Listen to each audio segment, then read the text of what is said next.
Halo Sobat Muda, balik lagi di channel gue Perspektif Muda. Dan buat teman-teman yang belum kenal siapa gue, nama gue Felix. Gue sekarang adalah mahasiswa di salah satu kampus swasta di Indonesia. Dan di channel ini gue mau bagiin perspektif-perspektif dari gue, dari orang-orang lain, dari orang-orang muda, anak muda, terkait berbagai isu, berbagai kejadian yang terjadi di kehidupan kita di dalam berbagai aspek. Dan terkhususnya di sini gue mau kasih suatu pandangan atau suatu perspektif tentang perspektif hukum, secara gue juga adalah mahasiswa di jurusan hukum, dan gue mau memberikan pandangan, gue mau memberikan nanti juga kalau bisa kolaborasi, memberikan pandangan-pandangan terkait isu-isu yang sedang terjadi ataupun teori-teori hukum, agar kita bisa membagi, kita bisa membedah kasus, isu ataupun teori hukum tersebut untuk mendapatkan berbagai macam perspektif. Bahkan juga kita bukan harus berpatokan pada kasus hukum aja, kasus yang keterlibatannya dengan hukum, tetapi kita bisa mencari kasus-kasus yang di luar hukum dan kita lihat relevansinya dengan hukum. Apa sih keterkaitan isu A dengan dasar hukum yang ada, dengan payung hukum yang ada? Apakah payung hukum yang ada sudah bisa mencakup isu A tersebut? Nah, kita akan membedah, kita akan melihat perspektif seperti itu. Dan di video kali ini gue mau langsung aja ngebahas seperti yang gue tulis juga di judulnya, Omnibus Law dan penerapannya di Indonesia. Oke, kita langsung aja. Kita harus memulai video ini, kita harus memulai pemaparan mengenai Omnibus Law itu dari pertamanya banget.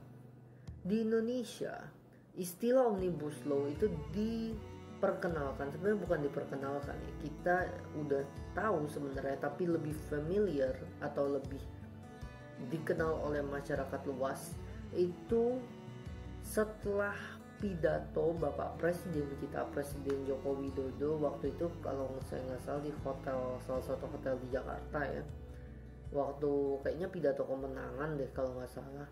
Nah, beliau bilang tentang Omnibus Law, akan dibuatnya suatu yang namanya Omnibus Law. Apa sih itu Omnibus Law? Nah, dari sana akhirnya Omnibus Law itu mulai dicari tahu apa sih itu Omnibus Law, kenapa harus dibuat dan lain sebagainya, dan itu yang membuat masyarakat akrab dengan sebutan Omnibus Law itu. Lalu kita juga akan mencari tahu Omnibus Law itu sebenarnya, ketika kita kenal di Indonesia kan namanya Omnibus Law. Nah, Omnibus Law itu sebenarnya di luar negeri udah dikenal sejak lama, dan dikenalnya itu dengan sebutan Omnibus Bill. Jadi kalau di luar itu lebih dikenal dengan sebutan Omnibus Bill daripada Omnibus Law gitu ya. Dan terkait hal itu kita harus mengetahui juga, karena di luar negeri itu diketahui bahwa Omnibus Law itu adalah Omnibus Bill. Jadi keterkaitannya sudah jelas bahwa Omnibus Law itu di luar negeri udah banyak relevansinya, udah banyak yang pakai, udah banyak yang tahu gitu kan. Nah, Omnibus Law ini secara harfiahnya itu banyak sekali kaitannya dengan bidang kerja pemerintahan di bidang ekonomi. Karena terutama yang di Indonesia, Omnibus Law ini sebenarnya keterkaitannya sangat keterkaitan. Kenapa sempat ada demo dan lain sebagainya dari serikat pekerja? Karena Omnibus Law yang dibuat di Indonesia itu sangat berkaitan dengan investasi, dengan tenaga kerja, dengan investor dan lain sebagainya gitu, urusan ekonomi. Jadi Omnibus Law yang akan digarap di Indonesia ini sangat memiliki relevansi yang kuat dengan aspek dunia ekonomi. Oleh sebab itu sering menjadi polemik, dimana kita sebelum membahas lebih jauh, kita akan membahas dulu definisi kenapa sih Omnibus Law itu jadi polemik. Kenapa sih sebenarnya, apa sih itu Omnibus Law? Omnibus Law itu Kalau dia dibuat, dia akan menjadi satu-satunya rujukan mengalahkan undang-undang yang sudah ada sebelumnya atau yang udah dibuat sebelumnya. Dan kenapa Omnibus Law itu jadi pusat perhatian banget? Karena Omnibus Law itu bisa menjadi sangat powerful dan dia bisa menjadi undang-undang SAP atau undang-undang yang ibaratnya menyapu segala undang-undang lainnya atau undang-undang yang terhapus karena lahirnya Omnibus Law itu gitu. Nah, berdasarkan salah satu website hukum di Indonesia yang sangat terkenal hukum online, mereka mengatakan bahwa kata-kata omnibus itu diambil dari bahasa Latin artinya for everything, atau Black Law Dictionary yang menjadi rujukan untuk istilah hukum menjelaskan apa sih itu Omnibus Law. Intinya, konsep Omnibus Law itu diartikan sekali mendayung 2-3 pulau terlampaui. Jadi satu regulasi yang dibentuk Omnibus Law ini terlahir itu akan menggantikan secara sekaligus, secara serentak lebih dari satu regulasi lain yang sudah berlaku. Jadi misalnya ada undang-undang A, B, C, D, E, F, G, H, I, J, K, L. Terus tiba-tiba Omnibus Law hadir. Dia bilang A sampai J hilang, bret langsung hilang. Tinggal Omnibus Law aja gitu. Nah, jadi Omnibus Law itu semacam bentuk kodifikasi. Kalau bagi yang nggak tahu kodifikasi itu dia adalah semacam penggabungan gitu ya. Penggabungan dimana dia menggabungkan, dia bukan menggabungkan juga sih sebenarnya, mungkin mirip-mirip kodifikasi dan unifikasi. Gua akan jelasin dulu. Kalau kodifikasi dia tuh kayak Omnibus Law ini, jadi berbagai macam undang-undang disatukan, yang nggak penting direvisi, dibuang, dijadikan satu semacam satu kitab, satu undang-undang, yaitu undang-undang Omnibus Law. Nah, Omnibus Law-nya itu tentang apa? Nah, itu yang harus kita cari tahu, itu yang harus kita pelajarin. Kita akan bahas di video ini lebih lanjut.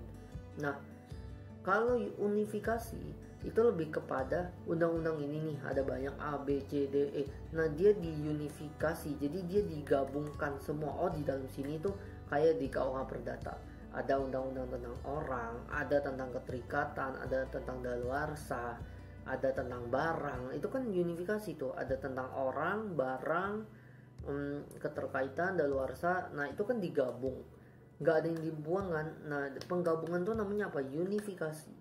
Kalau misalnya kodifikasi itu dia ngambil semua kayak unifikasi gitu, tapi dia nggak jebret, nggak masukin semua, dia pilih-pilih. Di kodifikasi dia masuk, dia gabungin jadi satu, tapi yang bagi dia penting dia kodifikasi. Oh, ini masuk nggak, oh enggak. Jadi penggabungan jadi satu payung hukum gitu. Oke, next. Implementasi daripada konsep Omnibus Law sendiri itu kita bisa lihat ya, di dalam peraturan perundang-undangan itu lebih mengarah kepada tradisi Anglo-Saxon. Anglo-Saxon tuh bagi yang nggak tahu, teman-teman di sini gue mau ngejelasin. Di video sebelumnya kalau kalian lihat dari perspektif hukum satu, gue ada bilang tentang civil law dan common law. Kalau civil law itu lebih kepada Eropa kontinental, jajahan Eropa, Belanda, Portugis dan lain sebagainya. Kalau common law itu lebih kepada UK, United Kingdom, USA gitu, atau dengan sebutannya Anglo-Saxon. Itu gue akan bahas di video perspektif hukum berikutnya, jadi bisa disimak ya. Nah, jadi pokoknya tangkap dulu bahwa Omnibus Law itu keterkaitannya itu dengan Anglo-Saxon. Makanya kenapa gue bilang dulu dikenal dengan namanya Omnibus Bill. Nah, Omnibus Bill itu pertama kali diketahui di luar gitu loh. Di negara-negara luar tuh banyak yang pakai, Amerika gitu. Karena mereka pakai sistem common law gitu kan. Jadi mereka kan gak berfokus ke kodifikasi hukum yang gue bilang di perspektif hukum satu. Mereka gak fokus ke undang-undang, mereka lebih fokus ke liberalisme. Mereka lebih fokus gimana cara nyampain argumen. Si masyarakatnya, si orang-orangnya itu, jurinya itu lebih berperan daripada dokumen seperti yang kita pakai. Oh, kalau Indonesia kan pengadilan lebih fokus ke dokumen, kelengkapan dokumen. Kalau mereka tuh lebih kepada argumen, bukan dokumen gitu. Itu adalah salah satu ciri-ciri daripada Anglo-Saxon atau common law. Dan kenapa mereka akhirnya hukumnya itu mereka jadi pakai omnibus law, karena mereka nggak fokus ke dokumen, jadi mereka nggak memperincikan itu dokumen, mereka mengunify, mereka mengambil yang penting-penting jadiin satu kodifikasi hukum gitu, penggabungan gitu loh. Bukan diunifikasi jadi banyak dia berbagi kitab, enggak gitu. Beberapa negara seperti Amerika, Kanada, Irlandia, dan Suriname itu udah pakai yang namanya omnibus law. Jadi bagi mereka tuh omnibus bill, omnibus law, it's not something uncommon gitu. Itu bukan sesuatu yang wah jarang didengar, heboh banget gitu kan. Karena ya mereka udah pakai gitu. Misalnya di Irlandia tahun 2008, Irlandia mengeluarkan sebuah undang-undang tentang sifat yang mencabut kurang lebih dari 3.225 undang-undang. Nah itu adalah ciri-ciri omnibus law. Jadi kalau unifikasi itu dia nggak mencabut, dia gabungin undang-undang A, B, C, D, dia gabungin jadi satu kitab. Kalau kodifikasi atau omnibus law dia tuh mencabut undang-undang yang lama, oh ini nggak perlu. Jadi dari undang-undang ini apa sih poinnya? Oh ini jadiin satu, namanya omnibus law gitu. Berikutnya, nah gue mau masuk sedikit nih ke sejarah omnibus law. Kalau tadi gue udah bilang omnibus bill udah dari luar negeri. Apa sih jadi sebenarnya sejarahnya si omnibus law ini? Kenapa penting sih untuk kita pelajari? Gitu kan. Ahmad Reddy, seorang dosen Fakultas Hukum Tata Negara Fakultas Hukum Universitas Tarumanegara, mengutip literatur The Library of Parliament and the House of Common Procedure and Practice Handbook terkait pengaturan railway. Tercatat penanggalan tahun 1888, ingat ya, jadi baru 1888. Praktik omnibus law itu pertama kalinya muncul di USA, pertama kali muncul di Amerika Serikat. Sebutan yang digunakan adalah omnibus bill seperti yang udah gue bilang. Penyebabnya adalah perjanjian privat terkait pemisahan dua rel kereta api di Amerika. Jadi omnibus law itu pertama lahir di tahun 1888 di Amerika karena kasus perjanjian privat terkait pemisahan dua rel kereta api di Amerika. Nah kemudian pada tahun 1967 rancangan metode ini menjadi populer. Nah jadi kita udah bisa lihat ya, 1888 lahir omnibus law di Amerika, 1967 udah populer di Amerika, di Anglo-Saxon Common Law. Saat itu Menteri Hukum Amerika Serikat Pierre Trudeau mengenalkan Criminal Law Amendment Bill. Isinya mengubah undang-undang hukum pidana dan mencakup banyak isu. Nah jadi mereka tuh udah tahu gitu loh. Jadi banyak banget nih undang-undang hukum pidana menurut mereka nggak penting. Buang. Mereka buat omnibus law. Nama omnibus law yang mereka buat adalah Criminal Law Amendment Bill. Jadi mereka mengamandemen semua yang gak perlu dan mereka jadiin satu poin. Apa sih itu hukum pidana menurut mereka di 1967 rancangannya yang namanya Criminal Law Amendment Bill. Jadi omnibus law tuh bukan sesuatu yang jarang ditemukan, bukan sesuatu yang jarang didengar di luar sana. Apalagi di negara-negara common law Anglo-Saxon gitu. Nah, terus kenapa kalau gitu lagi rame ya, selain Bapak Jokowi, Bapak Presiden kita yang memviralkan ibaratnya dari pidato beliau, ada 3 hal yang disasar pemerintah gitu. Di omnibus law ini apa sih isinya? Dari tadi kan mungkin nanya, lu ngomongin omnibus law, oke, fokus ke ekonomi, dia omnibus bill dibuat dari Amerika 1888 gitu.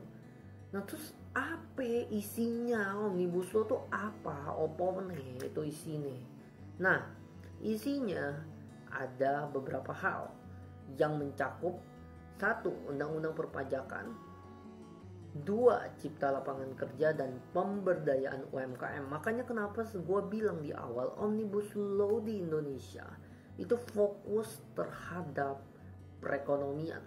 Karena poin basis dasar daripada omnibus law yang akan diciptakan di Indonesia itu berbasis pada hal-hal yang berkaitan dengan ekonomi gitu loh. undang-undang perpajakan, cipta lapangan kerja, pemberdayaan UMKM. Karena Bapak Presiden kita ingin memajukan ekonomi, ingin memajukan bisnis-bisnis pengusaha-pengusaha yang bisa menciptakan lapangan kerja. Makanya undang-undang cipta lapangan kerja, beliau kan selalu bilang gitu. Itu yang membuat ramai karena keterkaitan dengan ekonomi dan ya dengan duit, jadi muncullah keramaian itu. Terus pertanyaan selanjutnya, kenapa sih kalau gitu udah rame tentang ekonomi, undang-undang kita tuh udah banyak loh. Coba nih anak hukum mana sini nih, coba nih undang-undang dasar, undang-undang, PP, Perpres, Pergub, apalagi dah tuh banyak banget. Terus ngapain lagi nambahin undang-undang? Perlu undang-undang omnibus law. Kenapa nggak pakai undang-undang yang ada aja sih sekarang? Karena menurut pemerintah yang melatar belakangi terbentuknya omnibus law ini ya, menurut mereka itu undang-undang yang ada tuh kaku, menghambat kedatangan investor yang tadinya tuh mau ciptain lapangan kerja sih. Tapi akhirnya karena kekakuan itu nggak jadi. Terus tadinya mestinya bisa ningkatin laju pertumbuhan ekonomi, jadi nggak bisa gitu. Karena kita bisa lihat ya, aturan di Indonesia tuh kaku, udah kaku.